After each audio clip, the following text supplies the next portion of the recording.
গর্ভকালীন সময়ে যদি পিত্তথলির পাথরের ইনফেকশন থেকে পিত্তথলির পাথরের জন্য ব্যথা হয়, ওই সময়ে সার্জারি করা যাবে কি যাবে না, এই বিষয়টা নিয়ে কিন্তু প্রচুর কন্ট্রোভার্সি আছে, প্রচুর কনফিউশন আছে। বিষয়টা হচ্ছে বারে বারে ইনফেকশন হইলে, অনেক সময় সিভিয়ার কোলেসিস্টাইটিস হলে কিন্তু গর্ভকালীন সময়েও পিত্তথলির পাথরের অপারেশন করতে হয়। ফার্স্ট ট্রাইমেস্টার এবং সেকেন্ড ট্রাইমেস্টারে কিন্তু ল্যাপারোস্কোপির মাধ্যমেও পিত্তথলির অপারেশন করা যায়, মানে পেট কাটার প্রয়োজন হয় না। থার্ড ট্রাইমেস্টারে গেলে কিন্তু আর ল্যাপারোস্কোপি সম্ভব হয় না, কারণ তখন গর্ভের বাচ্চাটা বেশ বড় হয়ে যায়, পেটে ওরকম স্পেস থাকে না, তখন ল্যাপারোস্কোপি করা যায় না।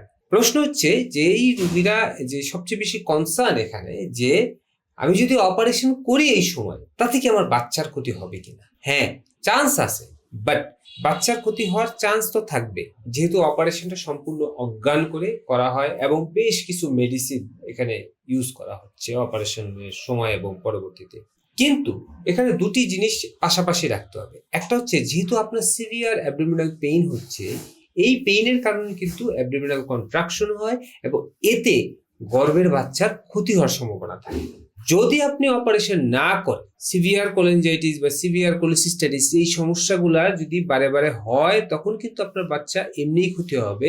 তার চাইতে অপারেশন করলে যে বাচ্চা ক্ষতি হওয়ার ঝুঁকি সেটা অনেক কম ওই তুলনায়। সেজন্য সাজেশন হচ্ছে, যদি আপনার বারে বারে গর্ভকালীন সময় অপারেশন মানে অসুবিধা হয়, প্রথমবার আপনার যদি ইনফেকশন হয় ওষুধ দিয়ে ট্রাই করতে পারেন। যদি ওষুধে কাজ না হয়, তখন কিন্তু আপনার অপারেশন করতে হবে। তাহলে গর্ভকালীন সময় যদি আপনার এই ধরনের সমস্যা হয়, আপনার দ্রুত একজন হেপাটোবিলিয়ারি সার্জনের পরামর্শ নেবেন এবং সঠিক চিকিৎসা করবেন।